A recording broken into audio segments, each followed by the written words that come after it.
Prezados e prezadas, muito boa noite. Com excepcional satisfação que nós estamos nos aproximando do dia 13 de maio, dia do zootecnista, e em função dessa proximidade, iniciaremos então as nossas comemorações com grande satisfação, né? A partir da co-organização da Comissão Técnica de Zootecnia e Ensino do Conselho Regional de Medicina Veterinária de São Paulo, que está nos recebendo hoje para iniciar, né, a abertura formal do nosso 5º encontro de zootecnistas do estado de São Paulo, em comemoração, obviamente, ao Dia do Zootecnista que se aproxima. Nesse sentido, nós gostaríamos de, antes de dar a palavra ao Dr. Odemilson Mossero, presidente do Conselho Regional de São Paulo, abrindo oficialmente o evento, gostaríamos de passar para vocês algumas informações, né, que seria importante para a gente ter um bom andamento das nossas atividades hoje e nos próximos dias, uma vez que o nosso evento terá 6 datas, né, com o convite a conferencistas, palestrantes de grande impacto do ponto de vista de trajetória dentro da profissão. Começamos hoje com o nosso querido Alexandre Rossi, que vai nos brindar com essa palestra, mas antes que venhamos a iniciar, nós gostaríamos de pedir para que todos que entrem na sala mantenham as câmeras e microfones desligados, para evitarmos interferências aí, problemas com a transmissão. Ao final da nossa apresentação, o Alexandre, nosso convidado de hoje, vai responder, então, as perguntas dos participantes. Vocês poderão encaminhar as suas dúvidas, encaminhar as suas demandas, né, do ponto de vista de interlocução, aproveitando, né, esse momento de networking e aproveitando a expertise acumulada pelo Alexandre durante muitos anos, fazer as perguntas via chat. A partir do momento que vocês enviarem as perguntas via chat, a nossa moderadora, a doutora Silvia Robles, vai fazer o trabalho de ponderar as questões diretamente com o Alexandre para que ele possa responder. Lembrar também que os certificados de participação serão, como são 6 encontros, serão 6 certificados individualmente para cada palestra e estarão disponíveis em até 15 dias já no site da plataforma Simpla e também serão enviados via e-mail por meio do endereço cadastrado no momento da inscrição. Informamos também que o evento está sendo gravado e, portanto, o conteúdo estará disponível no canal do YouTube do Conselho Regional de Medicina Veterinária do Estado de São Paulo. O tema dessa noite é o tema de bem-estar animal para cães e gatos. Nós temos a honra de contar com o Alexandre Rossi para fazer essa primeira abordagem, né, de grande interesse, tanto para os zootecnistas, médicos veterinários, que trabalham diretamente nessa atividade. E, para darmos, então, início oficial ao nosso evento, eu gostaria de passar a palavra ao nosso presidente do Conselho Regional de Medicina Veterinária, Dr. Odemilson Donizete Mossero, que hoje está conosco aqui para fazer a abertura do 5º encontro dos zootecnistas do Estado de São Paulo. Muito prazer em tê-lo aqui, doutor Odemilson. Muito obrigado pela presença e gostaríamos, então, de receber agora as suas palavras de bem-vindo a todo o público que está nos acompanhando. Por favor, fique à vontade. Ô, Celso, muito obrigado. Boa noite, né, Celso, novamente. Nosso amigo Celso Carrer, presidente da nossa Comissão Técnica de Zootecnia e Ensino, uma comissão importante do nosso sistema de conselho aqui em São Paulo, fazendo já um belo trabalho nessa comissão na frente. O Celso tem muito crédito, né? O Celso é um colega já muito, já, né? Já o conheço há muito tempo e tem um belo trabalho à frente da zootecnia. É uma liderança sem questionamentos e que nós aí satisfeitos com a presença dele e ter aceito ficar à frente dessa importante comissão, Celso. E você e a equipe, então, antes de mais nada, já parabéns pela organização de um evento desse, né, desse 5º encontro de zootecnistas que está sendo aqui promovido pelo Conselho Regional de Medicina Veterinária, mas através da comissão que você preside. Então, nossos agradecimentos a você e toda a sua equipe. Boa noite também ao nosso palestrante, Alexandre Rossi, zootecnista e médico veterinário, ou seja, pessoa mais do que preparada para temas tão importantes que vão ser abordados aqui no dia de hoje. Cumprimentos a doutora Silvia também, Robles, para poder fazer aí a mediação, né, dos temas.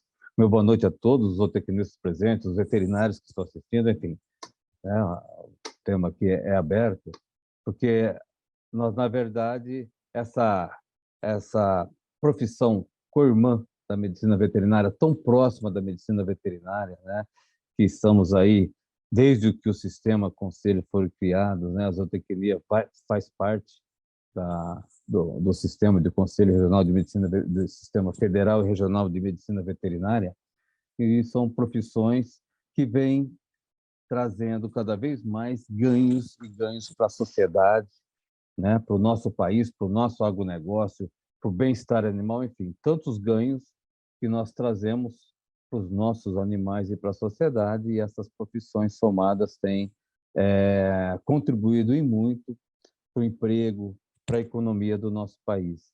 Eu fico muito feliz de estar participando deste momento, porque da mesma forma que nós estamos agora nesse 5º encontro com 6 dias de temas importantes. Em setembro também, na Semana do Veterinário, teremos também algo muito semelhante, ou seja, fazemos uma paridade com as duas profissões em termos de apresentações, em termos de divulgação. E no fim do ano é interessante que agora nós unificamos também o prêmio, no final do ano, da medicina veterinária e da zootecnia. Então, a gente faz um evento só e faz essa entrega de prêmio. Quem recebeu o prêmio da zootecnia desse ano anterior foi o professor Mário Bene Rigoni, lá da Unesp de Botucatu, né? Recebeu esse título, o que até agora, na quinta-feira, estaremos lá com ele também, né? No momento lá do conselho, e vai aí também os cumprimentos, parabéns a ele e a todos os zootecnistas que abraçaram essa bela profissão, essa importante profissão, essa nobre profissão, e que aqui está dando a sua contribuição para a nossa sociedade, para o nosso país. Eu desejo a todos um excelente evento. Esse tema aí, o Conselho está aberto a todos, o Conselho é de todos, e, caros zootecnistas, participe da nossa vida do Conselho. O Conselho está aí de portas abertas, nós estamos, quanto mais participação, né, e esse lema, nós estamos, vamos dizer assim, sendo persistentes nele, de participação. Nós temos feito cada vez mais a integração e temos aí o CRMV Escuta, todo mês indo na cidade do interior, ouvindo os colegas, veterinários e zootecnistas, para poder trocar informações, trocar ideias. Então, acompanhe esse ritmo, né? essa vida do Conselho, porque o Conselho é de todos nós, são todos muito bem-vindos. Então, um bom evento a todos e bom proveito a todos. Muito obrigado. Muito obrigado, doutor Edmilson, pelas palavras. Nós gostaríamos de ter sempre, né, durante a sua gestão, que se iniciou há pouco tempo, ter sempre a possibilidade de divulgarmos, promovermos, trabalharmos para o engrandecimento das duas profissões, sendo que os zootecnistas fazem parte do conselho e que seguramente podem contribuir imensamente para o crescimento, desenvolvimento da nossa pecuária, junto com os colegas, né? E não temos dúvidas que temos amadurecimento profissional durante mais de 50 anos de existência da zootecnia no Brasil e que estamos prontos, né, para contribuir cada vez mais com o nosso agronegócio e contamos na sua gestão de uma maneira muito especial com o espaço que os zootecnistas estão conquistando, né, por competência, por trabalho. Então, muito obrigado pela sua presença, nos honra muito a sua participação.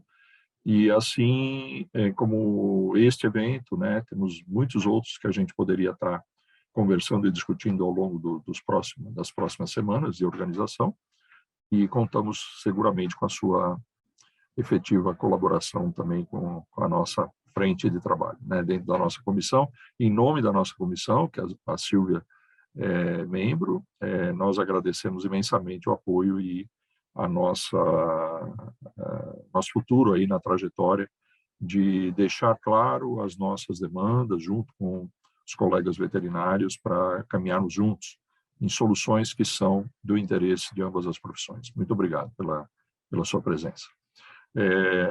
Antes de passar a palavra à doutora Silvia, que vai conduzir os trabalhos junto com o nosso convidado de hoje, nosso convidado de honra, que é o Alexandre Rossi, nós gostaríamos de esclarecer que o evento vai transcorrer durante o mês de maio, em comemoração ao dia 13 de maio, Dia do Zootecnista. No dia de hoje, nós estamos fazendo a abertura com a palestra intitulada Bem-Estar Animal para Cães e Gatos, com o nosso convidado Alexandre Rossi, que já está aqui dentro da sala, com a moderação feita pela doutora Silvia Robles Reis Duarte, membro da nossa Comissão de Zootecnia e Ensino. Amanhã nós teremos uma palestra enfocando a temática da aquicultura, que é uma área que está em crescimento, né, muito forte, um segmento emergente dentro do agronegócio, com forte inserção também dos zootecnistas dentro dessa área. Quem vai ser o palestrante convidado é o Wagner Shakib Camis, né, e com moderação dos colegas de comissão, Ricardo Firetti, da Zootecnia, e o Luiz Marques da Silva Airosa, colega nosso, membro da Comissão de Aquicultura do Conselho Regional. No dia 16 de maio, a terceira apresentação, com a temática de gestão da qualidade de carnes na agroindústria, palestrante convidada Alessandra Fernandes Rosa, e como moderador estamos conduzindo, talvez eu faça essa moderação, ou outro colega que venha colaborar conosco dentro dessa data. No dia 17 de maio, a outra terça-feira, título Nutrição Responsável de Animais de Companhia. Palestrante convidada é a doutora Thalita Cook, que também é membro da Comissão de Nutrição Animal aqui do Conselho. No dia 23 de maio, nós teremos a quinta palestra, o zootecnista e os desafios do empreendedorismo, uma trajetória de sucesso, trajetória essa que vai ser enfocada pelo Lucas Domênico Emor, com a moderação do Dr. Paulo Marcelo Tavares Ribeiro, também membro da Comissão de Zootecnia. E o último dia, no dia 24 de maio, o título A Sustentabilidade na Produção Animal, a palestra a ser proferida pelo Carlos Saviani, que estará com a Soraya Marques Putrino como moderadora, também membro da nossa comissão. Portanto, as datas de eventos, né, dos eventos serão dia 9, hoje, dia 10, dia 16, 17, 23 e 24, sempre às 19 horas, nas segundas e terças-feiras das próximas 3 semanas. Com isso, a gente fechará um importante evento que visa trabalhar a comemoração do nosso dia, como bem colocou o doutor Odemilson. Bem, nesse instante, vamos ao principal da noite, o mais importante, né, a fala do nosso especialista, Alexandre Rossi. Nesse instante, eu gostaria de apresentar a moderadora da palestra de hoje, a doutora Silvia Robles Reis Duarte. Ela é zootecnista formada pela Faculdade de Zootecnia e Engenharia de Alimentos da Universidade de São Paulo, em 1995, com mestrado em Zootecnia pela Faculdade de Zootecnia e Engenharia de Alimentos, também da Universidade de São Paulo, em 99, é PhD em Animal Science pela Rutgers, the State University of New Jersey, em 2005, MBA em Nutrição Animal pela Didatos pós-graduação, em 2011, MBA em Gestão de Projetos pela Exalc USP 2019. Tem experiência na área de zootecnia, com ênfase em equidicultura, nutrição e alimentação de animais monogástricos, endocrinologia, fisiologia do exercício, degradabilidade in vitro, in vivo e gestão de projetos. Atualmente, a Silvia, que é uma grande companheira nossa, né, é coordenadora de pesquisa e desenvolvimento na ADM em Descalvado, São Paulo. Antes de passar a palavra, Silvia, eu gostaria de aproveitar também para agradecer a todos os companheiros que estão conosco hoje, ouvindo a futura palestra do Alexandre, né, sobre a sua moderação, competente moderação, e aproveito também para agradecer a toda a equipe de eventos do Conselho Regional, nas pessoas do Rodrigo, do Leandro, da Laís, da Gisele e da Camila, na área de comunicação, tá bom? A sala é sua, Silvia. Obrigada, Celso. Boa noite, perfeito. Seja muito bem-vinda. Muito e boa obrigada. Sempre um prazer estar aqui, sempre um prazer estar trabalhando ao seu lado. A gente sempre aprende muito com você. Boa noite a todos, boa noite a todos os colegas presentes. Doutora Edemilson, muito obrigada por suas palavras, a toda a equipe do CRMV São Paulo, que também está nos proporcionando essa noite de encontro e crescimento e estudos, né? E vou, sem muitas delongas, passar a palavra para o Alexandre. O Alexandre Rossi é um colega zootecnista, graduado na FZEA USP, a Faculdade de Zootecnia e Engenharia de Alimentos da USP. Ele também possui a graduação em Medicina Veterinária pela FMU, tem a especialização em Comportamento Animal pela Universidade de Queensland, na Austrália, e é mestre em Psicologia, onde estudou a capacidade dos cães se comunicarem através de sinais arbitrários. Ele é mestre pela USP também.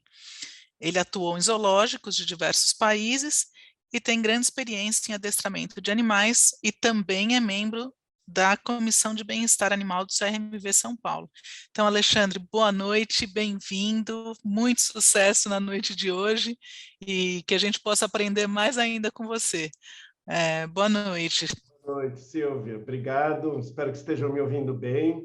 É uma honra aqui receber esse convite e poder conversar aí com futuros zootecnistas, né, e atuais zootecnistas, compartilhar um pouquinho da minha experiência em relação ao bem-estar de cães e gatos. Eu separei aqui para falar duas aulas relacionadas a manejo, né, uma de cão e uma de gato, que aulas que eu dou em pós-graduações aí de comportamento animal nessa área, né, de animais domésticos. E logo que a gente anunciou a minha fala e tudo mais, já teve alguns questionamentos, né, em relação, mas ele não vai falar de animais de produção, não vai falar de alguns outros animais que são mais usuais na zootecnia, né? E eu acho que a ideia aqui é justamente a provocação, não só para quem quer trabalhar nessa área de animais domésticos, mas de conseguir aproveitar tudo que a gente aprende durante o curso de zootecnia, que, ao meu ver, assim, pelo menos para minha formação, ele foi assim maravilhoso em relação a várias matérias e conhecimentos que eu adquiri, que podem e devem ser usados ali, né, nos cuidados, no manejo, aonde você vai manter os animais, então, desde construções que a gente teve, a nutrição, genética, e tudo isso foi, para mim, para minha formação, realmente foi muito útil. E da mesma forma, eu acho que o que a gente desenvolve e tudo mais na área de cães e gatos também pode ser muito útil para as outras áreas, né?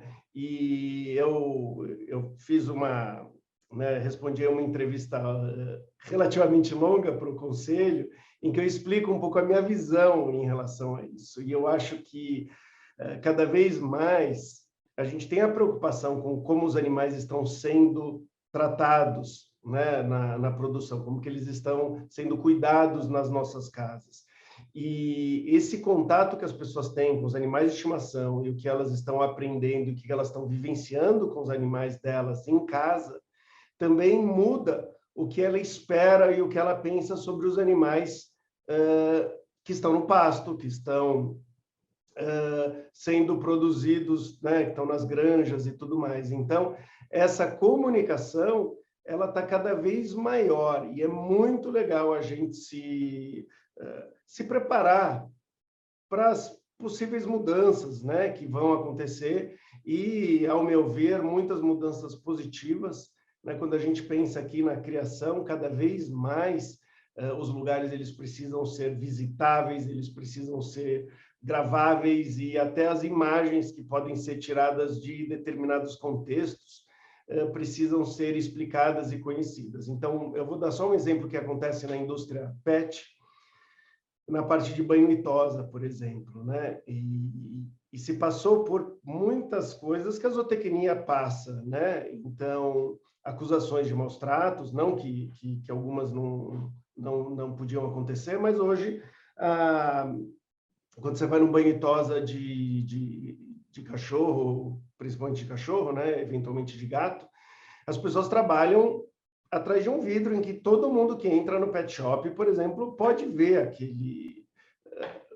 os profissionais trabalhando, né? E agora, na veterinária, nos congressos de comportamento que eu vou, está acontecendo a mesma coisa em relação à cirurgia, tá? Inclusive cirurgia e pré-anestésico, várias partes da cirurgia, o tutor tem possibilidade de acompanhar. Tá? Em alguns zoológicos que eu fui, inclusive num zoológico famoso, que é Animal Kingdom, de Orlando, as cirurgias, parte das cirurgias são feitas atrás de vidros em que os convidados são, quer dizer, onde tem muitos convidados assistindo as cirurgias. Né? Claro que tem uma curiosidade a mais quando você vai ver uma cirurgia de um rinoceronte, de um hipopótamo e tudo mais, mas são coisas que a gente vê acontecendo. Então, poder aproveitar o que a gente aprende numa área e poder extrapolar e entender melhor o comportamento humano também,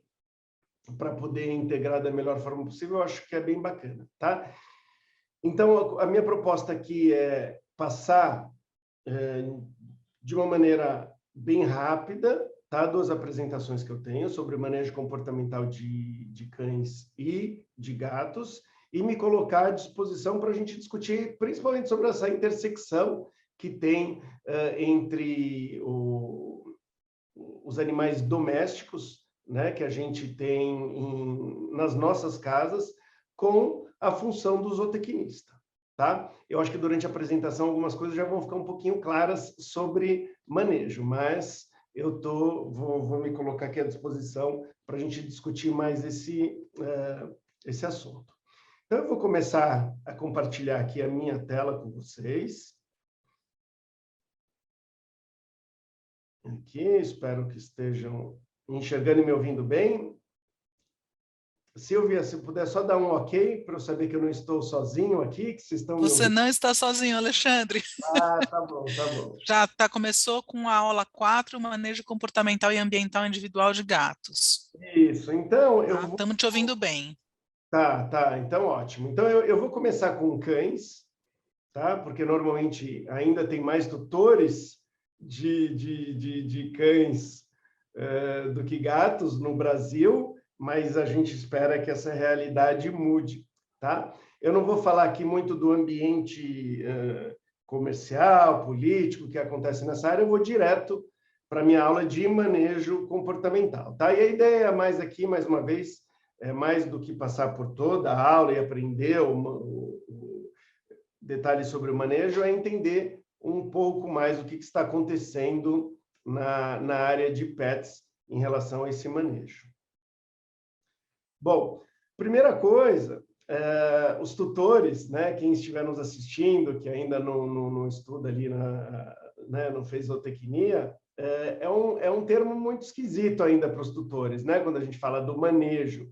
Mas nas nossas casas, assim como nos zoológicos e os animais de produção, O dia a dia, como a gente cuida deles, a gente chama de manejo. E, diferentemente do que muita gente pensa, muitos animais de criação, eles estão confinados, muitas vezes de forma parecida com que os animais que a gente cria em casa, né? Como gato, cachorro, né? Então, você tem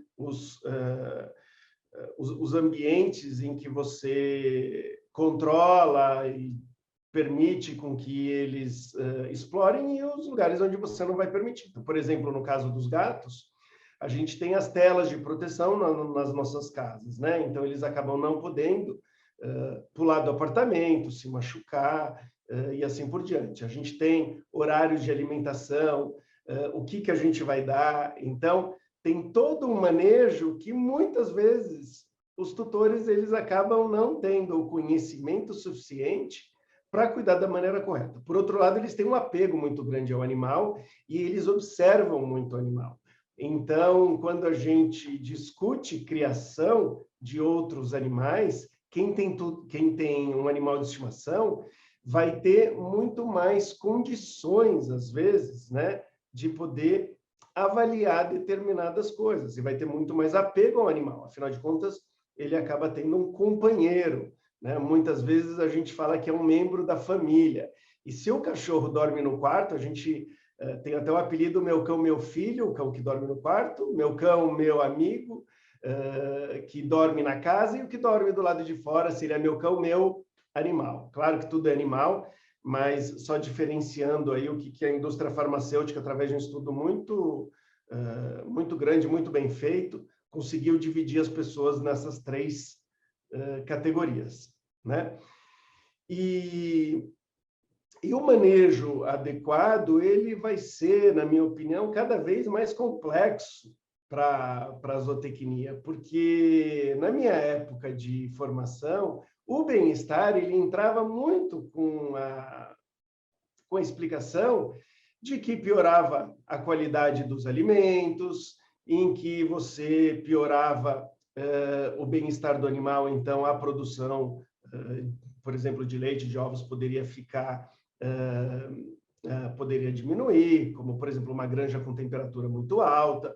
Hoje em dia, o cuidado ele já é redobrado, e não só em relação à produção, mas em relação ao sentimento do ser humano, né? Cada vez mais presente nos congressos de etologia, de comportamento animal, que as vidas elas devem valer, né? Eles falam a gente tem que cuidar da vida para que as vidas que a gente gere, que o animal tenha uma vida que vale a pena ser vivida, né? É claro que isso é muito subjetivo, muita gente nem concorda com criação animal, mas o fato é que a gente tem uma demanda gigante, né, do ser humano, população cada vez maior, e a gente tem um desafio muito grande, que é, dentro de todas as restrições, conseguir alimentar não só o ser humano, mas alimentar os pets também, né? Então, por exemplo, os gatos que são quase que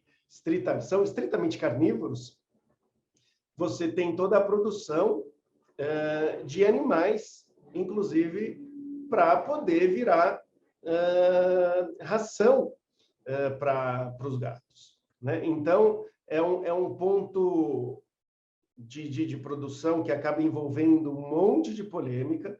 Eu acredito que essas polêmicas cada vez vão aumentar mais. Então, a gente está preparado, entender de bem-estar, inclusive de bem-estar de cães e gatos, vai nos ajudar muito, tá? E por que de cães e gatos, especificamente? Porque são os animais que mais são mantidos como animais de estimação no mundo, tá? No Brasil, o cachorro ganha.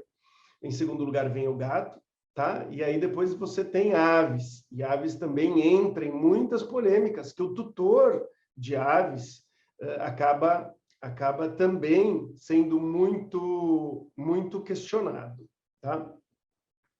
Bom,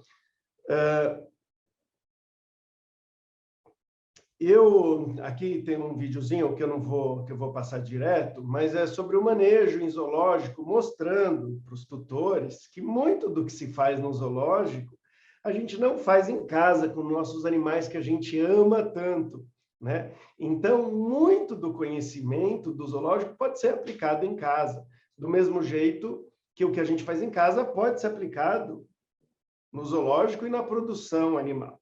Até pouco tempo atrás, não se falava de enriquecimento ambiental dentro das casas, não tinha. As pessoas iam trabalhar, deixavam o gato, o cachorro, ou mesmo quando elas estão dentro de casa, sem atividade, sem nada para fazer, e toda a comida concentrada só num lugar da casa, no potinho de comida dele, e só o potinho de água, e as pessoas achando que esse era o mais bacana para os animais, né?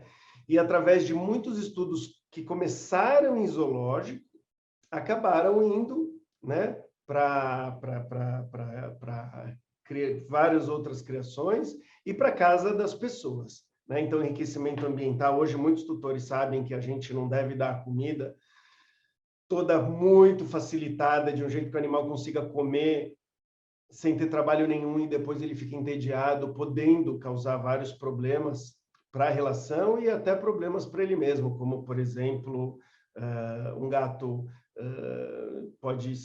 até um gato pode se lamber em excesso, dormir muito mais do que seria o normal, que pode ser uma espécie de quase que uma situação semelhante à depressão do ser humano, né? Problemas compulsivos, como cachorros que correm atrás do rabo, pássaros que arrancam as penas, né? Então, aqui é mais um exemplo do que a gente pode aprender de uma área e levar para outra, né? E, inclusive, quando se discute, se denuncia, se julga e tudo mais, eu acho que quando a gente tem um conhecimento mais abrangente, a gente tem condições de levantar um grau à discussão, né? Coisas que sejam factíveis. Eu gosto muito do que é factível, do que a gente consegue, de fato, colocar em prática, né? Bom, o que tem um modelinho que eu gosto, né, de explicar para os alunos de uma forma geral, que funcionou muito bem para eu trabalhar com diversas espécies, tá? Aí, no caso, eu tô com um elefante, mas eu já treinei e já habituei, já cuidei de manejo, já mudei e sugeri manejos em vários zoológicos do mundo, em várias criações, e todas elas eu acabo seguindo uma receitinha de bolo, tá? Então, uma delas é que, por mais que os animais sejam domésticos, a maioria dos animais que a gente vai trabalhar, né, na zootecnia, você tem os ancestrais deles, que viveram por milhões de anos, aí, né, no mínimo milhares de anos, tendo um outro habitat e tendo um outro comportamento. Mesmo os animais que estão mais presos hoje, mesmo nas nossas casas, como o gato, eles passaram por muito tempo semi-domiciliados. Então, o habitat desses animais é uma coisa super recente e, às vezes, eles não estão preparados adequadamente para lidar com um ambiente que a gente não prepare para eles, né? Então, como que a gente pode ter inspirações legais? É conhecer o comportamento natural, o comportamento do ancestral do animal que a gente está trabalhando em ambiente natural. Isso vai fazer com que a gente entenda muito dos comportamentos, tá? Como, por exemplo, o comportamento do cachorro de fazer vamos dizer assim, uma vez me falaram, está fazendo uma dança em volta do prato de comida. Ele fica com um movimento assim, em volta do prato e tal. E se você entende que o cachorro, assim como o lobo, né, e outros canídeos e vários outros animais, eles enterram o alimento que eles não estão dispostos ou não estão conseguindo comer no momento, ou às vezes eles até gostam de que estrague um pouco esse alimento, colocando aqui entre aspas, a gente vai entender que o que o cachorro está fazendo é simplesmente enterrando a comida que está no prato dele, mas sem terra em volta, né? Então, ele está mexendo a cabeça de um jeito esquisito, mas se você conhece o comportamento de um animal na natureza, você sabe que esse comportamento é de enterrar, e às vezes ele não vai ter terra para enterrar, né? Trazendo aqui um vídeo que eu analisei, pediram, eu estava no programa da Eliana, e pediram para eu interpretar um videozinho de um cachorro que estava jogando água nos peixes que tinham caído numa garagem de uma casa, né? Então, o cara pescou, caiu os peixes lá, tinha água no chão e o cachorro estava jogando água em cima dos peixes. E a interpretação que eu dei, com muita dor no coração, porque muita gente estava romantizando a situação que o cachorro estava tentando salvar os peixes jogando água, é que o cachorro estava enterrando comida. Como não tem terra, ele jogava água, tá? Então, tem muitos dos comportamentos que vão fazer sentido se a gente estudar o ancestral mais próximo ou um parente relativo que ainda vive no ambiente natural, né? O cavar para se deitar, eu falei de entregar, enterrar brinquedo no sofá, esfregar em carniça, tá? E muitas vezes fala, putz, um comportamento natural é se esfregar em carniça, e aí, né? Como que eu vou dar conta disso? Como que eu vou dar esse prazer para o animal? E tem um estudo interessante que mostraram que determinados, quer dizer, o uso de perfume, inclusive perfume que às vezes o cachorro se esfrega, tá? Não estou falando que todos os perfumes são desejáveis aí pro cachorro, mas que diminuía essa vontade dele se esfregar em um cheiro forte. Então, quando ele se esfregava em um cheiro, ou a gente colocava um cheiro que é agradável para a gente, mas que também é agradável para eles acabam não se esfregando tanto em coisas fedidas, né? E isso eu percebi que acontece, por exemplo, com o lobo-guará também, às vezes casca. Eu vi isso acontecendo com outros felinos, casca de laranja, por exemplo, você joga, eles se esfregam e a princípio, a gente acredita que eles estão tendo uma emoção positiva, eles estão sentindo prazer em poder fazer alguma coisa que é natural, né? Que é natural para eles.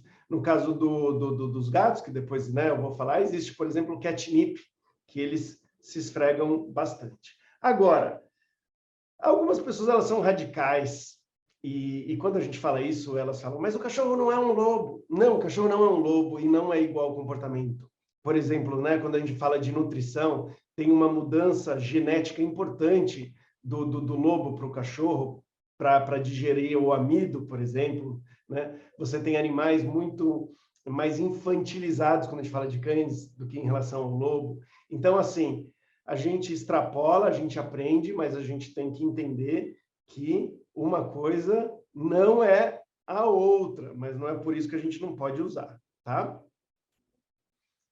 E eu também gosto muito de juntar as duas ciências. As duas são da psicologia, né? A gente aprende isso na zootecnia e eu fazendo as duas faculdades, eu percebi que a parte de etologia ela é muito mais extensa na zootecnia, então foi realmente muito bom eu ter tido toda a formação ali que eu tive, porque etologia é muito importante, né? E a etologia ela se complementa com estudos mais behavioristas, né? E isso eu aprendi no mestrado da psicologia, mas eu acho que cada vez mais tem que fazer parte da faculdade ali de zootecnia. Eu sei que a gente aprende, mas eu, na minha opinião, poderia ter um pouquinho mais, né? E o que isso faz? A gente junta duas ciências, que uma estuda mais o animal no meio ambiente dele e o outro mais o animal em laboratório, né, em situações em que se controla muitas coisas. No caso do cachorro, a gente discute se o ambiente natural do cachorro é dentro de casa, é na casa com o ser humano, ou é no comportamento de cachorro de vila, né? De vila, cachorros que não têm vamos dizer assim, não tem um tutor, não tem um dono, não tem um responsável. E, de qualquer jeito, sempre ajuda a gente entender o comportamento do lobo E entender, no caso do cachorro, por exemplo, o comportamento do cachorro nas vilas, que é uma situação semelhante que a gente acredita que ele sofreu aí milhares de anos de evolução, tá? Muita gente não sabe, mas a maior parte dos cachorros no mundo não tem tutor, não tem dono, não tem nome, tá? Se acredita que mais ou menos 80% dos cachorros, eles não vivem como animais domésticos, né? Então, quem mora na cidade e não tem muito estudo em relação à população canina no mundo, acha que todos os cachorros têm alguém tomando conta, a não ser desses cachorros que a gente vê soltos na rua, mas isso não é verdade, tá? Existem populações enormes em vilas, desde vilas na África, no Brasil, semidomiciliados, nos lixões tem populações gigantescas mesmo de cães vivendo, e tanto que existe uma discussão do que é comida natural, a alimentação natural do cão. Para vocês terem uma ideia, 2 estudos foram feitos na África e que eles viram que a maior parte, a dieta com a parte mais proteica da dieta desses cachorros, desses 2 estudos, eram fezes humanas, né? Então, eles conseguiam a maior parte da proteína deles através das fezes humanas. Eu sei que não é isso que o pessoal chama de alimentação natural, mas dependendo da época evolutiva do cão, seria mais comum ele estar se alimentando disso do que da ração ou do que algum outro alimento que a gente teria para ele, tá? Bom, um etograma é o que a gente também aprende, né, na zootecnia, e é muito útil para a gente comparar o que um animal em uma vida livre ou numa vida semidomiciliado ele estaria fazendo da vida, os comportamentos que seriam naturais. E a gente sabe que a maior parte do tempo dos animais eles passam tentando se alimentar, procurando alimento. Então, o corpo deles está todo adaptado para eles procurarem alimentos de determinada forma, de acordo com a espécie. Quando a gente vê porco, por exemplo, né, suínos chafurdando, né? Então eles estão mexendo, né, na terra com o focinho, ele tem todo o focinho adaptado para fazer isso. E aí, se a gente consegue fazer um enriquecimento, fazer com que ele tenha esse comportamento, o focinho dele está super pronto para isso, né? Enquanto que um cachorro que tenta ficar enterrando um osso ou salvando um peixe no chão áspero de uma garagem, o que vai acontecer? Ele vai acabar se machucando, ele vai acabar tendo problemas. Então, através do etograma, a gente consegue saber a fisiologia e o psicológico do animal foi preparado para determinadas atividades. Então, a gente pode melhorar a situação de manejo. Vou dar um outro exemplo aqui, no caso dos cavalos. Os cavalos eles não foram feitos para ficarem presos em cocheira, eles ficam andando e pastando, né? E se movimentando e tal. Então, em cocheira, você acaba tendo muitos problemas de saúde, né? E quanto mais a gente entende, então, a fisiologia do animal e o comportamento que foi selecionado por milhares de anos, mais fácil fica para a gente cuidar bem deles, tá? Eu estou vendo aqui que o meu tempo vai estourar. Então, a ideia era só dar uma passadinha. Eu vou passar agora. Eu queria só abrir para algumas perguntas, se alguém tiver, e aí eu vou passar para o manejo de cães, tá? Espero que eu tenha dado uma pitadinha um pouquinho e feito aí a associação do manejo de animais domésticos para animais de produção ou de zoológico. Silvia, não, super interessante, Alexandre, super interessante. Você colocou um ponto que é fundamental, que é a gente conhecer o comportamento, estudar como é que as espécies evoluíram de maneira geral para a gente entender como é que nós podemos tratá-los melhor e proporcionar o ideal de bem-estar, né, para todas as espécies. Foi perfeito, perfeito. A gente tem uma pergunta, mas é uma pergunta mais relacionada a comportamento de cães e gatos especificamente, então eu vou deixar acho que para o final, Alexandre, porque é um outro assunto, a gente não divaga muito agora, tá? Tá bom, maravilha, maravilha. Um jeito aí que vocês acharem melhor, mas está ótimo aqui por mim. Bom, então, quando... Deixa eu só começar aqui, peraí. Apresentando. Vocês estão vendo aqui minha tela, né?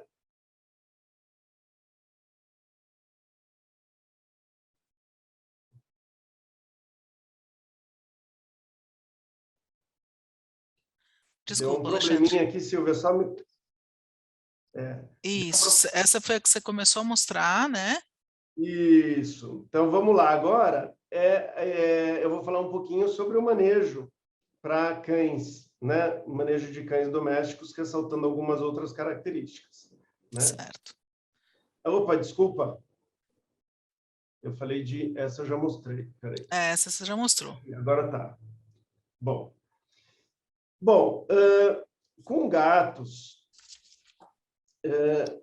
mais ou menos a mesma coisa, né? Então, a gente vai entender o comportamento deles, etograma, o que eles foram preparados para fazer, como a gente está condicionando eles através ali do behaviorismo, que ajuda, né? Nos ajuda muito. E aí eu vou falar um pouquinho sobre já a aplicação prática de alguns desses conhecimentos para a gente descer um pouquinho mais na prática. Como que a gente pega essas informações e aplica elas no dia a dia, né? Ou nos gatis, ou nas casas das pessoas mesmo, tá? Então, a primeira coisa que eu queria dizer, assim, o mundo, ele vai mudando, né? E a gente tem que estar preparado aí para um mundo que vai mudar cada vez mais rápido. E para mim, a surpresa, né? Quando eu fui para o Japão, eu vi algumas coisas que eu não estava preparado, nem imaginava que isso podia realmente virar um negócio do jeito que virou lá, né? Então, são os cafés que você vai lá para interagir com gatos, tá? Então, eles chamam Cat Café lá. E aí tem um monte pela cidade, e aí eles têm todo um manejo de profissionais e tudo mais para cuidar desses gatos. E então foram surpresas assim muito interessantes. Um outro com um cachorro que eu tive foi num lugar, estava nevando e tinha uma fila grande do lado de fora para você alugar um cachorro para passear com ele. Então, era um lugar em que eles mantinham cachorros que, ao meu ver, lá estavam muito bem tratados, tá? Só que eles não estavam alugando os animais, porque tinha muita gente, então ficava todo mundo lá dentro com os cachorros, esperando com que eles chegassem perto das pessoas para elas poderem fazer carinho. Então, elas estavam pagando por minuto para ter esse contato, loucas para fazer carinho no cachorro e, para não incomodar os cachorros tinham que chegar perto das pessoas para as pessoas terem, vamos dizer assim, o direito ali de poder fazer carinho, tá? Só para vocês verem ali no grau que chega. E o engraçado é que, de vez em quando, os cachorros conseguiam ver, era num prédio, os cachorros conseguiam ver outro cachorro da rua e eles iam correndo perto da janela para latir e tentar brigar com os cachorros que passavam na rua. E nisso eles acabavam pisando nos vários japoneses que estavam em roda sentados. E para eles era o máximo ser pisoteado pelos cachorros, tá? Porque eles ficavam esperando para ter algum contato.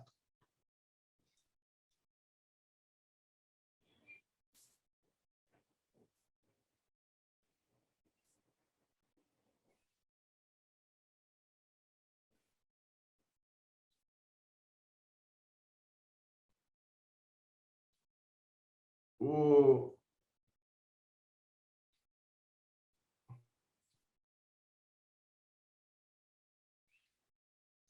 vídeo Silvia, está percebi parado, que quando está Alexandre. passando o vídeo aqui dá um problema. Ele aqui para nós está parado. Então, infelizmente eu não vou colocar aqui. Pelo jeito, o meu computador não tem condições de fazer isso. Engraçado, com outros aplicativos não tive esse problema. Mas, olha, vamos lá. Então, eu falei colocar um pouquinho em prática, né? O que eu falei ali de observar os comportamentos naturais. Então, a gente tem, no caso do gato, é arranhar, escalar, eles têm hábitos noturnos, eles enterram as necessidades, eles comem carne, né? Eles comem presas e eles são muito bons caçadores. Então, o que a gente pega? Esses comportamentos naturais, a gente vê o que a gente pode fazer para eles dentro, por exemplo, de um cativeiro, que no nosso caso aqui, geralmente é na casa das pessoas, ou no caso do Japão, lá também nos cat cafés, que tem em vários outros países. Também eu sei que no Brasil já tem algumas iniciativas, mas lá o negócio realmente pegou fogo, né? E quanto mais a gente consegue prestar atenção nesse comportamento natural, mais a gente vai conseguir fazer com que o animal tenha a possibilidade de ter esse prazer, né? De ter esse comportamento. Então, a gente percebe quando ele, por exemplo, arranha uma árvore, uma das coisas que eles procuram fazer é que as garras fiquem meio presas, porque eles estão tirando as garras já mais velhas de cima das mais novas, né? Então, é assim que eles afiam, na verdade. A de baixo está sempre bem afiada, então tem essa função. Então, dependendo do arranhador que a gente faz, vai ter mais essa função, mais ou menos disso, né? Depois a gente sabe também que eles deixam sinais olfativos. Então, sinais olfativos, ele está se comunicando, não é em qualquer lugar que o arranhador vai funcionar bem. Então, ter mais arranhadores pela casa vai ajudar, né? Uma dica para que os gatos não arranhem toda a mobília é colocar fitas dupla face, onde você quer que eles não criem o hábito, porque aí eles encostam e não gostam dessa sensação. Mas tem uma dica que funciona ainda melhor, é colocar uma capa no sofá. Agora, é muito importante quando a gente cobre as coisas que...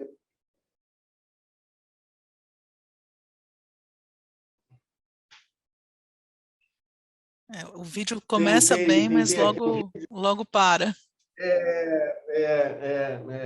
Deve ser alguma coisa aqui da memória RAM, infelizmente. Tá? Então,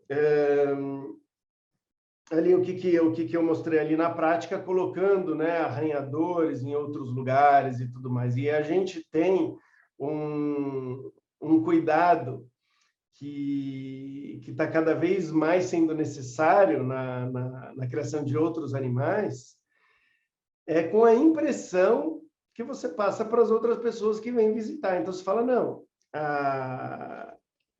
arranhador ou uma criação ou alguma coisa, você vai pensar só no animal e não na percepção que aquilo causa para quem está vendo. Então, isso é muito importante. Eu percebi que nos animais como cães e gatos, isso também é importante. Se você não cria uma solução que seja viável e esteticamente ok, e que pareça que está ok, é muito importante. Então, por exemplo, enriquecimento ambiental para gato. Você coloca, espalha a comida pela casa. Às vezes a pessoa ela sente que ela precisa dar um carinho especial para esse cão, então para esse gato precisa estar num potinho a comida. Se você coloca arranhador na casa e estraga a estética da casa, ou fica difícil de caminhar, não vai dar certo. Então, a gente vai juntando muitas ciências e percepções, muitas vezes, para resolver uma coisa simples como melhorar um ambiente para um gato numa casa.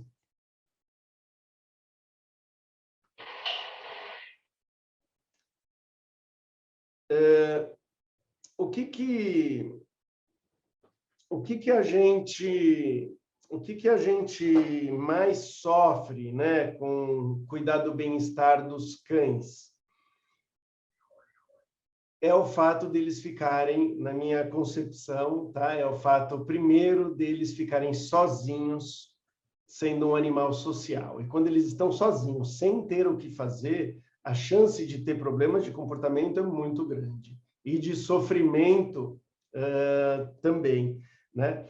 No caso dos gatos, eles já são animais muito mais preparados para ficarem sozinhos. E quando eu falo preparados, não é nesse momento curto que a gente teve de domesticação dos gatos, é nos ancestrais deles mesmo, que já caçavam de uma forma que não precisavam formar grupos, como muitas vezes os lobos têm que fazer, né? Muitas vezes os lobos eles vão caçar animais muito maiores do que eles. Se eles não tiverem um grupo, eles não conseguem se alimentar, né? E no caso do gato, ao contrário no caso de lobos caçando animais grandes, eles caçam sempre animais menores do que eles. E muito mais na espreita. Então, ter um outro gato, às vezes, no ambiente deles, às vezes é mais estressante do que ele estar sozinho, tá? Normalmente, os gatos, eles passam por um momento social, em que eles são mais dependentes quando eles são filhotes, depois eles começam a ficar menos dependentes, tá? E aí você pode ligar uma chavinha ou tentar desligar essa chavinha da dependência muito da forma com que você alimenta o gato. Então, se você alimenta o gato sempre vindo de você, sempre dependendo de você, você acaba tendo comportamentos mais infantilizados do gato, que ele vai ficar miando, andando atrás de você, pedindo comida para você colocar mais. Às vezes não é nem mais, às vezes é a comida mais fresca, né? Ou então você faz um enriquecimento ambiental em que o gato vai caçar a comida dele pela casa. Então, quando ele está com fome, em vez de ter um comportamento mais infantilizado, ele vai sair, vamos dizer, à caça, ou pelo menos à busca desse alimento, né? Então, dependendo ali do que a gente espera, o que a gente quer do gato, a gente pode ir mais para um viés ou para o outro, tá? Eu gosto do meio de campo, porque é um animal que a gente quer poder manipular, a gente quer que ele tenha uma certa carência para ficar com a gente quer poder segurar e cuidar dele um pouco parecido com o que a mãe cuidaria dele, né? E a gente quer também um animal que consiga ficar sozinho numa boa também. Então, dependendo do manejo, a gente consegue estimular versões diferentes do comportamento do animal, né? A gente já aqui atingiu aqui as 8 horas, então, Silvia, eu vou parar por aqui para a gente poder trocar um pouquinho de ideia com todo mundo, tá?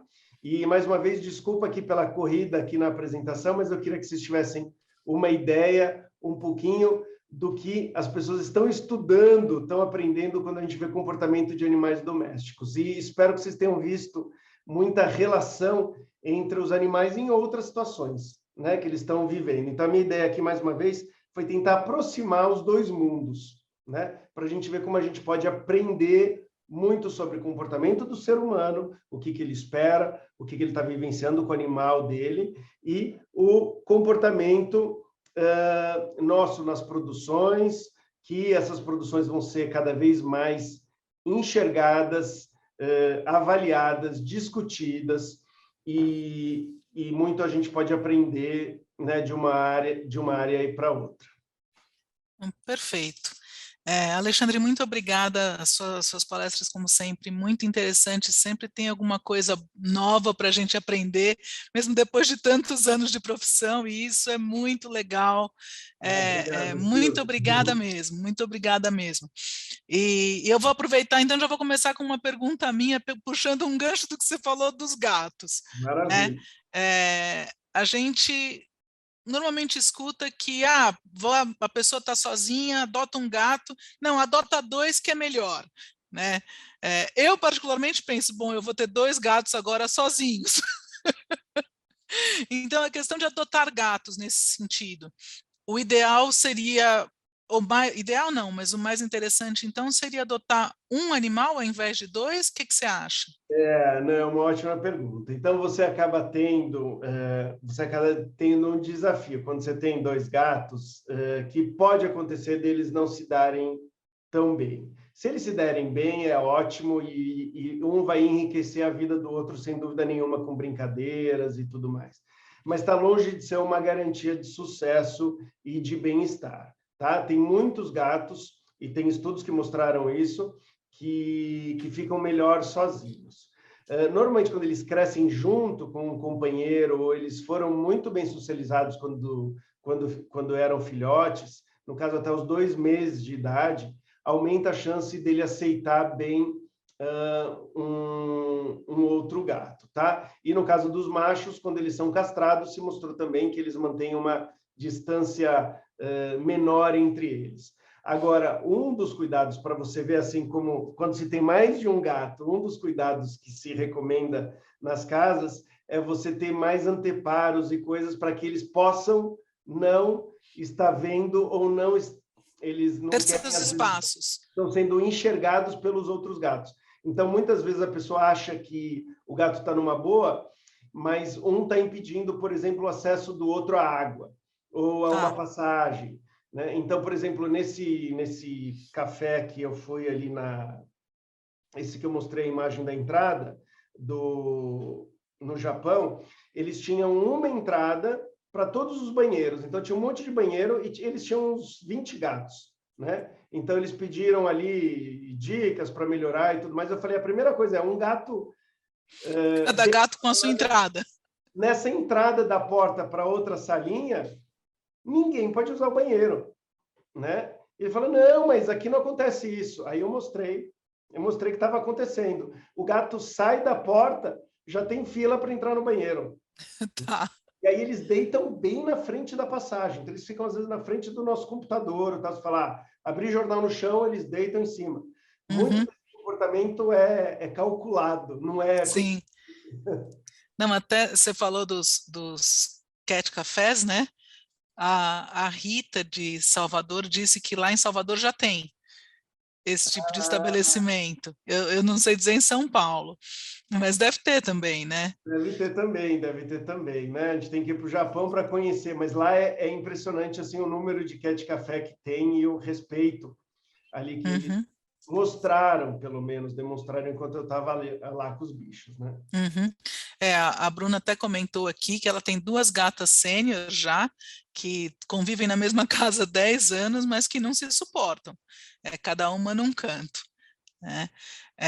Então, com relação aos gatos, a princípio é o que está aparecendo. Agora, eu tenho mais perguntas aqui, tenho 3 perguntas do Fabiano, que eu acho que são perguntas de maneira mais geral, né? E aí tenho 2 que são mais específicas, então vou fazer as do Fabiano primeiro, depois a gente entra nas especificidades, tá? Então, Fabiano Martins, a primeira que ele pergunta é qual a importância do bem-estar psicológico para a fisiologia animal dos cães e gatos? Olha, já hoje em dia essa discussão ela está bem na moda, né? Nos congressos que eu tenho ido, porque tem o bem-estar físico, fisiológico, vamos dizer, e o psicológico, né? E se considerava uma coisa, não podia existir uma sem outra, né? Isso era uma coisa que a gente ouvia muito. Mas isso tem mudado, né? Eu tenho visto apresentações e tal, mostrando que muitas vezes a fisiologia do animal não está de acordo, ele não está numa homeostase, ele não está numa situação que seria ideal, né? Então a gente pode falar, ele pode ter problemas fisiológicos sérios, ele pode ter até partes do corpo amputadas, pedaços faltando, e aí você pensa, esse animal não pode estar numa boa. E isso é errado, ele pode estar numa boa, ele pode psicologicamente estar numa boa, ele pode não ter sofrimento, né? Tá. Então, embora seja super importante uma coisa ligada à outra, nem sempre elas estão diretamente relacionadas. Mas quando a gente fala que um animal ele está, por exemplo, estressado, não tem como não afetar a fisiologia dele. Então, quando a gente pega assim, o bem-estar psicológico de um animal, que ele fica muito estressado, inclusive se for um estresse de uma emoção boa, mas se ela for prolongada por muito tempo, mais do que o animal está preparado, a fisiologia dele não aguenta. Então, você vai sofrer, né? Você pode ter uma situação que é desejável, mas não por tanto tempo. Se a gente for pensar, vamos pensar num super extremo de um experimento, isso vale, né? Eu estou falando, vou dar um exemplo de rato, mas vale para cão, gato, qualquer coisa. Então, eles põem um eletrodo ligado numa parte do cérebro do ratinho, como se ele tivesse tendo um orgasmo. Então, é como se ele estivesse copulando e tendo um orgasmo. E ele aperta com o pedalzinho. Então, ele fica apertando com esse pedalzinho e ele não para até morrer de fome, né? Ele fica desnutrido, na verdade, de estresse, né? E ele fica desnutrido, no final das contas, esse animal ele tende a morrer. Então, até diante de um prazer muito grande, pode desregular o que é importante para ele, né? Um outro exemplo de cavalo. Fizeram um estudo e fizeram com que treinaram um cavalo a ligar a luz da cocheira. E aí eles viram que a maioria dos cavalos, fizeram outros testes, gosta de deixar a luz acesa. Então, apagava a luz ficava 5 minutos acesa, apagava. Ele tinha que puxar lá a cordinha de novo para acender.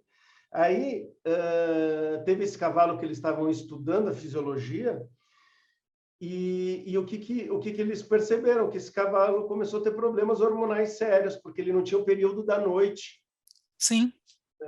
Período da noite rodando, né? Agora, Sim. você fala assim, não, então, às vezes, quando a gente tira o estresse, ou dá muito prazer, ou às vezes a gente desbalanceia a situação.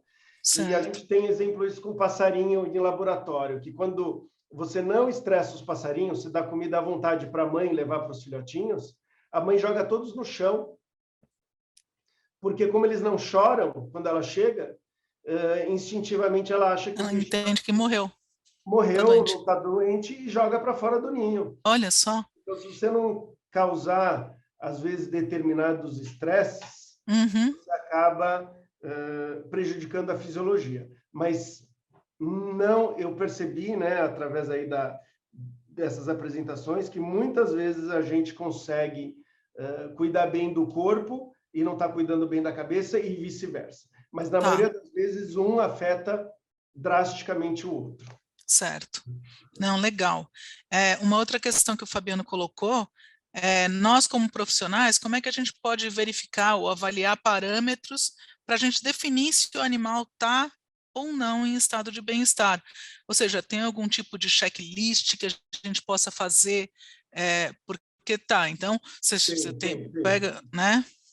Não, entendi. Não, ótimo ponto, né? Então, a gente vai desde do subjetivo para o mais objetivo, né? E muito ainda é subjetivo, mas as ferramentas, elas estão melhorando dia a dia, né? Então, por exemplo, uma das coisas que eu gosto muito, ser meio mórbido, né?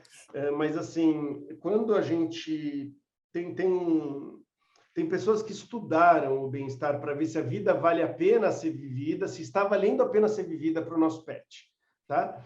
Então, o que faz? São questionários que os tutores respondem, ou o especialista que vai avaliar se está na hora ou não de fazer a eutanásia, claro, baseado aí também na religião e convicção da pessoa, né? Mas em relação ao bem-estar, se a vida está valendo a pena ser vivida. E, então, esses questionários, eles são muito bons, na minha opinião, para você tangibilizar um pouquinho mais para o tutor ou para o criador se o animal está tendo muitos prazeres e poucos desprazeres na vida, né? Então, se ele está sentindo dor, se ele está querendo comer, se ele ainda fica feliz quando te vê, e aí o ficar feliz é descrito de uma forma mais objetiva. Então, esses questionários para eutanásia, eu acho que eles são muito legais, não só para eutanásia, mas são legais para a gente avaliar mesmo.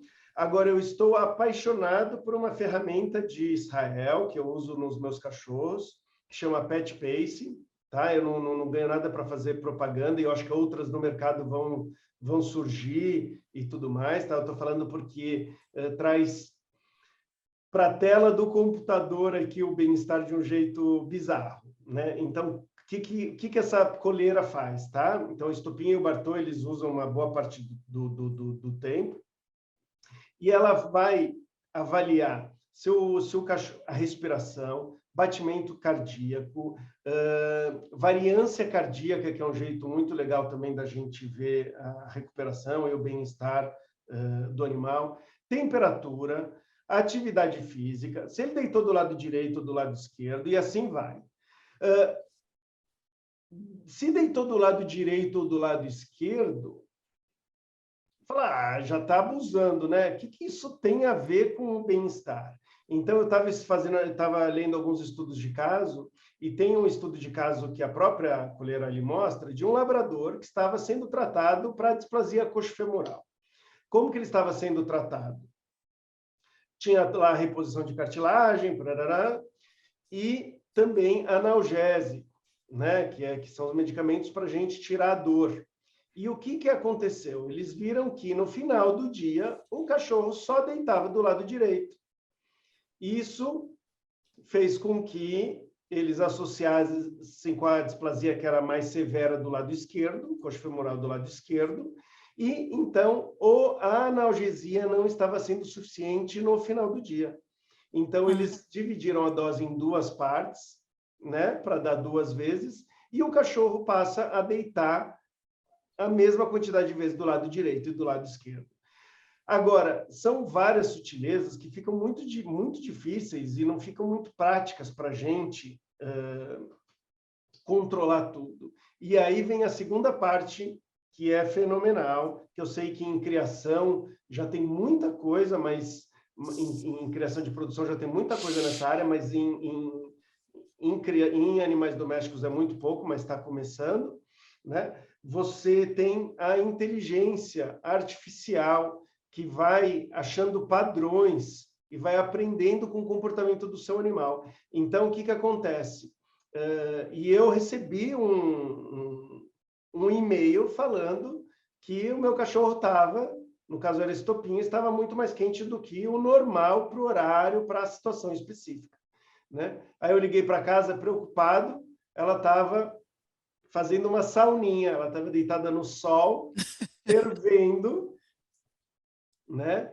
E eu deixei ali, acredito um pouco na inteligência dela de saber do que ela estava fazendo, ela estando bem, né? Então, cada vez a gente tem mais parâmetros, mas um que eu acho muito bacana, e tenho estudado e tenho me envolvido cada vez mais, é a variância cardíaca, que é como o ritmo do coração ele acaba sendo alterado. Não é uma arritmia, mas ele indica muito uma situação de um relaxamento. É um nervo que testa um breque do coração. Vai resumir, colocando isso fazendo uma analogia com o carro.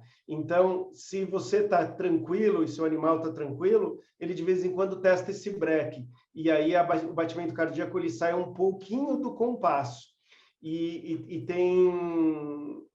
você tem jeito de medir isso e acessar isso em diversos animais, né? E é muito legal. Normalmente, quando o animal está para morrer, a frequência cardíaca dele diminui de um jeito muito grande.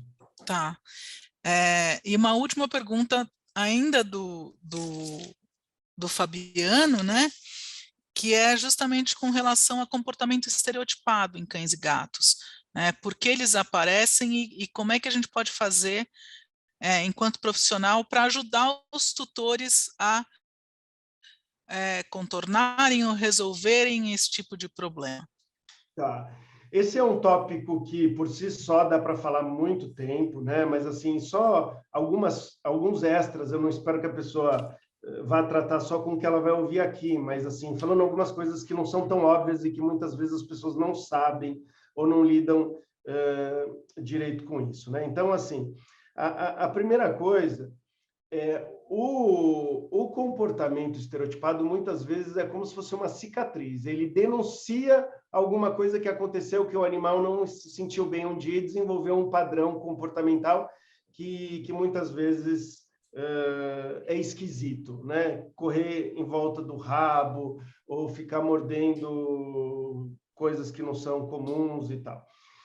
E às vezes a gente simplesmente tentar brecar ou parar esse comportamento sem ter um manejo correto pode ser ainda pior, tá? Então eu vou dar um exemplo de um labrador que toda vez que ele vê o tutor, ele fica ansioso, ele corre para pegar a bolinha de tênis e fica mordendo sem parar a bolinha de tênis e babando no colo das pessoas, e o border collie que traz a bolinha o tempo todo não para e tudo mais, né? Às vezes, você esconder e tirar essa bolinha vai piorar o bem-estar desse animal, que ele conseguiu resolver através daquele comportamento estereotipado. Então, um animal que está preso num ambiente pequeno, ele pode ficar rodando e tudo mais, e é um jeito que muitas vezes ele conseguiu de se sentir melhor, né? Então, menos desconfortável, né? Menos desconfortável. Agora, muitos comportamentos compulsivos, eles vão acabar ao longo prazo, às vezes até em curto prazo, colocar o animal numa situação de maior sofrimento. Então, um movimento que é estereotipado e ele é muito ruim para o animal, né? Então, tem cachorro que fica pulando contra a parede o dia inteiro, e você sabe que as articulações não vão aguentar aquelas microfraturas todo dia, não tem tempo de recuperar e tudo mais, né? Então, a gente avalia muito qual que é a compulsão, e às vezes parecido com uma pessoa que é compulsiva em algum comportamento, como, por exemplo, o uso de droga, e depois ela vira super religiosa, né? Aconteceu isso, infelizmente, já com amigos meus, e que outros amigos falam, pelo amor de Deus, para de falar de Jesus, né? Para de falar, como que a gente faz ele parar de falar de tal coisa, né? E a minha posição, estudando compulsão, é o seguinte: não para de falar, deixa a pessoa falar. Ela tem que fazer mais exercício, ela tem que se cuidar mais para não falar de forma compulsiva, e sim, né, de um jeito que não vai desagradar os amigos. Mas a gente achar que aquilo lá não está tendo uma função, a gente tem que tomar um certo cuidado, tá? E aí, o segundo ponto é, no bem-estar de cão e gato, geralmente, quando a gente vê uma compulsão, os especialistas não em compulsão costumam tentar de tudo bem aos pouquinhos, uma coisa de cada vez, e no final eles vão para a medicação. O que se discute muito é que a gente tem que fazer tudo o mais rápido possível quando uma compulsão está surgindo, para a gente bloquear, impedir, e depois a gente descobre o que funciona. Então, no caso de um cachorro, por exemplo, pode ser aumentar a atividade física, pode fazer enriquecimento ambiental, pode ser trazer ele para dormir no quarto, pode ser dar antidepressivo, como, por exemplo, uma fluoxetina para ele, e o que se discute é que não estaria errado você fazer várias coisas para depois ir tirando, em vez de ficar testando uma de cada vez, dando chance para essa cicatriz o comportamento aumentar. Entendi. Então, é interessante que a gente, aí já é uma curiosidade minha, na verdade, a gente acabe substituindo um comportamento inadequado ou mais desconfortável por um comportamento que seja mais confortável.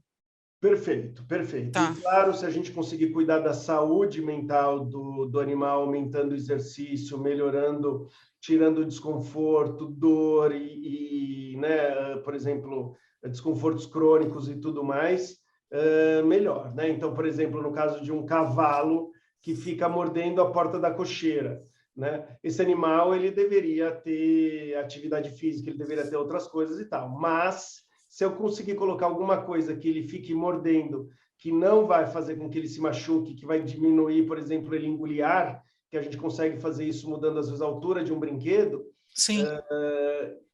eu vou colocar em prática. Em Sim. vez de simplesmente colocar uma mordaça, como às vezes eles colocam no cavalo, e ele não consegue mais morder nada. Ou uma coleira para que não mexa o pescoço, Isso, enfim. ele continua Sim. preso numa situação Ainda mais desconfortável. inapropriada, exatamente. Não, perfeito, perfeito.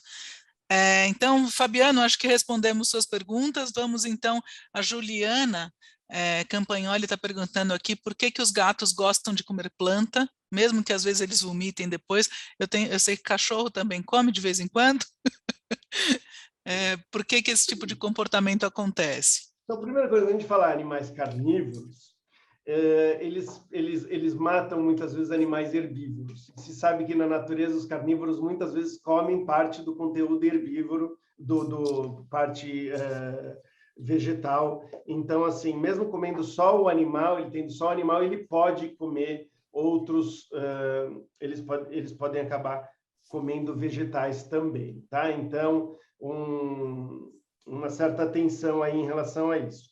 A outra coisa que acontece é quando você...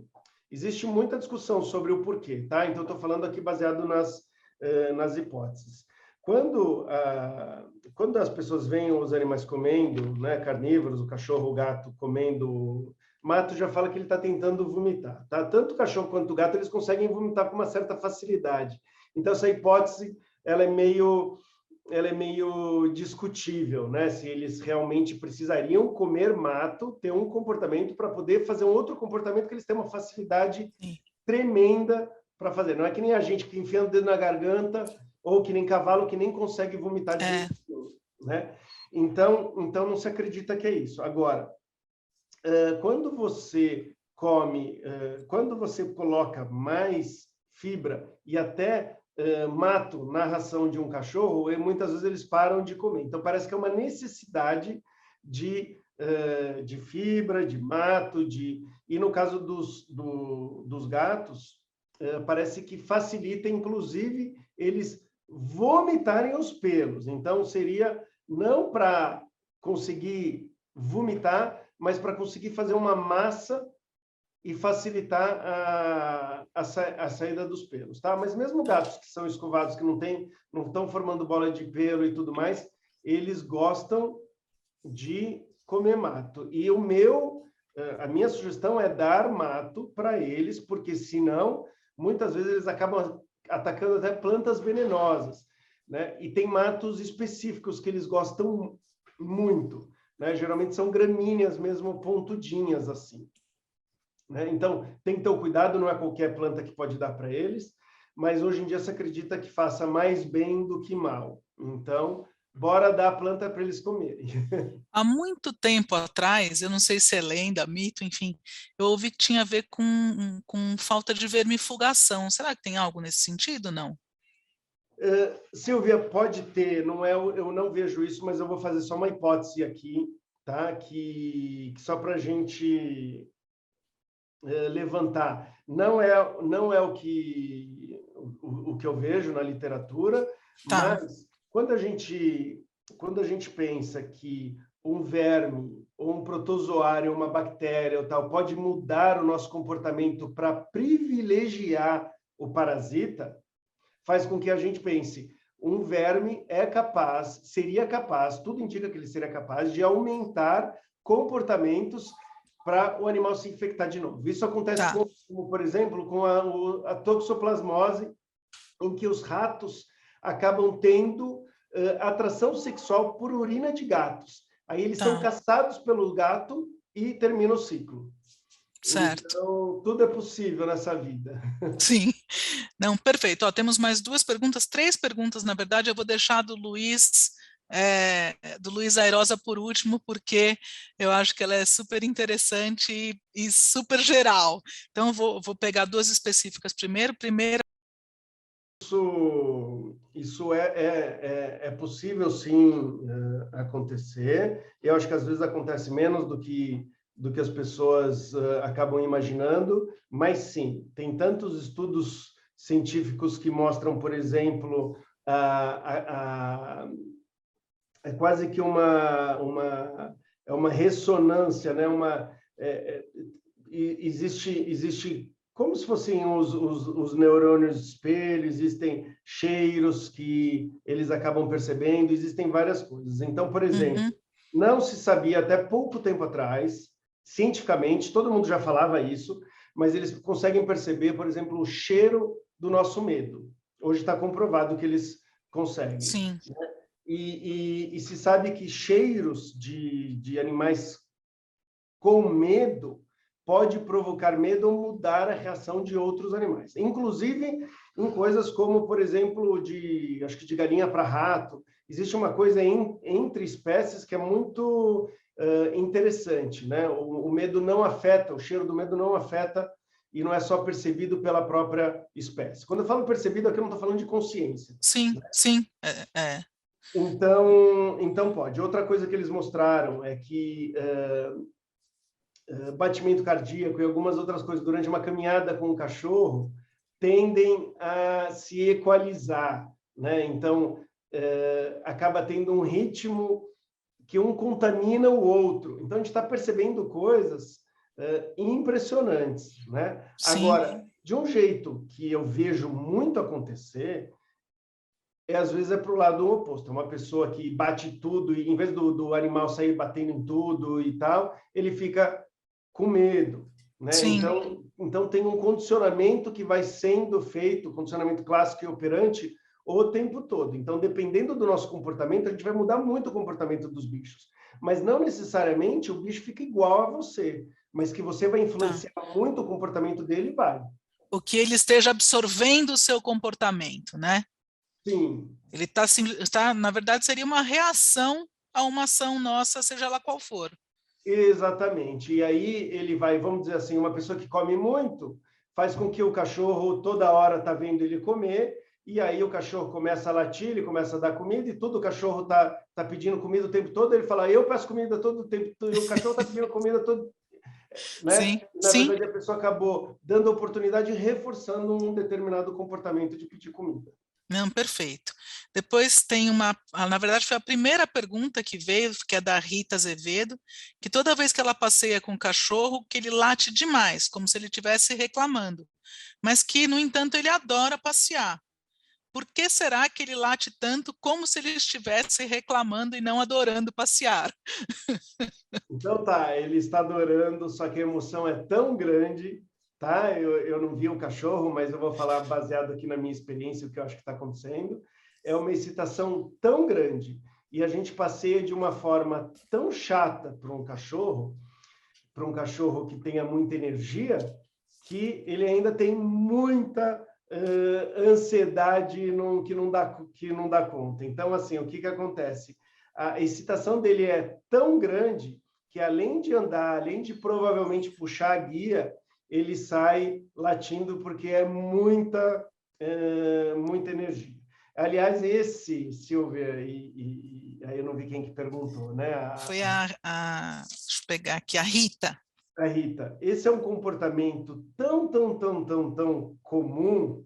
Aliás, está sendo o curso, tá? Eu gravei muitos cursos e esse é o curso que é o segundo curso que mais vende depois de filhotes. Quando a pessoa está desesperada com o filhote, ela acaba comprando um curso. O que mais vende é latidos, né? Latidos no passeio. Tanto que a gente fez um curso para isso. Então, não é que ele está reclamando, está muito excitado, tem que tentar diminuir a excitação. E o pior é que um cachorro que faz isso, a gente deveria passear mais, fazer mais exercício, só que por vergonha, por constrangimento, para não acordar o vizinho e tudo mais, a gente acaba passeando menos com ele.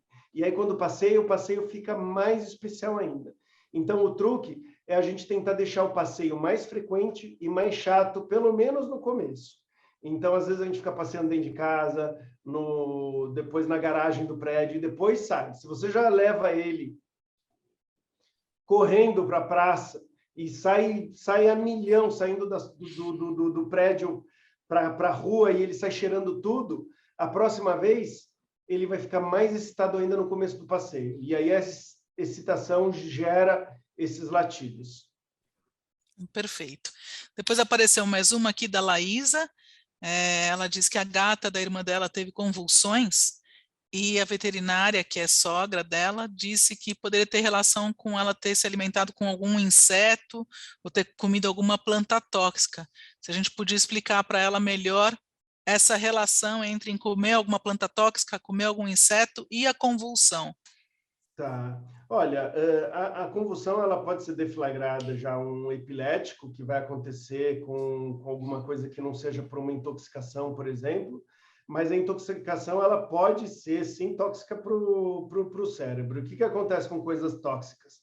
Elas acabam atrapalhando o funcionamento, né? E quando a gente fala de uma convulsão, você tem neurônios que estão disparando de forma fora do normal, né? Geralmente de forma meio que orquestrada ali, é um grupo de neurônios disparando, e aí pode ser uma coisa mais generalizada ou mais focal.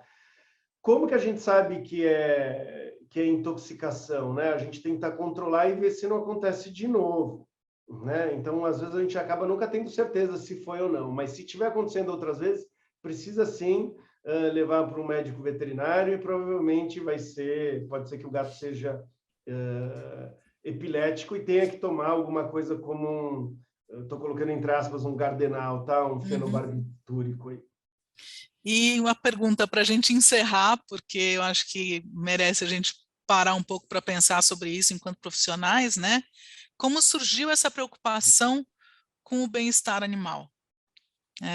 Se você pode elaborar um pouco sobre isso. A pergunta do Luiz Airosa. Como surgiu? Será que é no mundo ou será que na minha cabeça? Eu acho que essa preocupação de maneira geral, não com o bem-estar animal. Por que em algum momento a gente começou a pensar nisso? Tá bom. Olha, eu acredito que conforme a gente vá conhecendo, quando a gente fala bem-estar, eu estou falando da ciência de bem-estar, né? Eu acho Sim. que conforme a tecnologia e os estudos foram aumentando e a gente foi percebendo que que os animais têm muitas características muito semelhantes a nós, e isso começou a ser veiculado e as pessoas foram tendo, vamos dizer assim, confirmações científicas de que eles eram capazes de sofrer, que eles eram capazes de sonhar. Não estou dizendo todos os animais. Isso. O Luiz até colocou aqui, Alexandre, os primeiros estudos, né? Como é que surgiram esses primeiros estudos? Sim. Então, eu acho que foi muito mais uma coisa para entender o ser humano. E conforme foram vendo essas semelhanças, eles foram tendo mais estudos. Então, quando a gente pensa na psicologia, a gente pensa num ratinho e vai testar um ansiolítico novo. Então, faz uma ponte elevada ali para o ratinho, dá o remédio, dá o medicamento e vê se ele tem coragem de passar ou não, né? Então, com isso, a gente começa a ver, opa, peraí, tem medo, reage de forma muito parecida. E o bem-estar também foi para os animais de produção também, né? Se o animal não está bem, a gente percebe que ele acaba não se desenvolvendo bem e assim por diante. Eu acho que foi juntando essas coisas, a certeza cada vez maior de que eles sentem, são sencientes, da gente poder medir isso e dessa informação cair cair aí para a população. Então, as pessoas foram cada vez mais se preocupando com o sofrimento, né? Então, eu acho que primeiro foi uma coisa mais utilitária, depois foi se preocupando com o sofrimento, e aí surgem as leis ali de você não deixar o animal passar fome, não passar dor, não tal, e depois a gente vai para um outro momento, que é o momento lá dos domínios, que a gente não quer mais só que o animal não sofra, mas a gente quer que o animal tenha emoções positivas e que a vida dele vale a pena ser vivida, né? Sim. É muito interessante. Luiz, era isso mesmo? Respondemos. Pessoal, mais alguma coisa? Acho que a gente já se adiantou um pouco na hora, né, Alexandre? Não, mas tudo bem. É um prazer, tá? Foi um prazer participar aqui. Contem sempre comigo. E eu torço aí para o desenvolvimento cada vez maior da zootecnia, porque precisa, eu sei que a zootecnia briga um pouco com a agronomia, um pouquinho com a veterinária, mas a verdade é que nenhuma profissão consegue abraçar tudo, e se não tiver as devidas divisões e crescimento, talvez até no futuro de mais profissões, a gente não dá conta de estudar tudo que tem. Não né? dá, e é isso mesmo, e cada vez mais as pessoas entenderem que a gente precisa trabalhar junto, né, Alexandre? A gente não consegue fazer nada sozinho, como você colocou no começo, a questão do tutor, de ser a melhor pessoa para nos passar as informações do que está acontecendo, porque chegar com um animal numa consulta também não resolve nada, né? Então, a gente entender que precisa estar conversando todo mundo, trabalhando junto, estudando junto, para poder ter justamente, cobrir de maneira que seja adequada aos animais com os quais nós estamos trabalhando, sejam eles de companhia ou de produção. Ninguém melhor do que nós profissionais da área para responder a todas essas perguntas, né? Porque isso é uma coisa que eu costumo falar até com uma certa frequência. As pessoas com informações, às vezes, não adequadas ou não próprias, têm uma tendência a falar muito mais alto do que os profissionais que estão com a ciência, baseados no que está sendo estudado, no que está sendo produzido, de estudo realmente acurado para o que é melhor para cada espécie animal, enfim. E nós, como profissionais da área, temos condições de também começar a colocar o que é a ciência, o que é o correto, e como é que a gente pode produzir mesmo animais, sejam eles de companhia ou de produção, da melhor maneira possível para que eles tenham realmente a melhor vida que eles possam viver, né? Então, foi muito interessante, muito legal a palestra. Bárbara, fiquei muito feliz de poder estar com você aqui hoje, de podermos iniciar esse ciclo, né, de palestras para os colegas zootecnistas e para quem estiver interessado em assistir. Amanhã teremos aquicultura, né? E muito obrigado a todos que estiveram conosco hoje à noite. Se ficou alguma pergunta para trás, se vocês quiserem mandar para o pessoal do conselho, quiserem deixar aqui no chat, a gente repassa para o Alexandre depois, tá? E agradeço a todos pela noite de estudos e de colegas zootecnistas aprendendo sempre. Muito obrigada, viu, Alexandre? Muito obrigada, pessoal do CRMV que está conosco aí. Perfeito.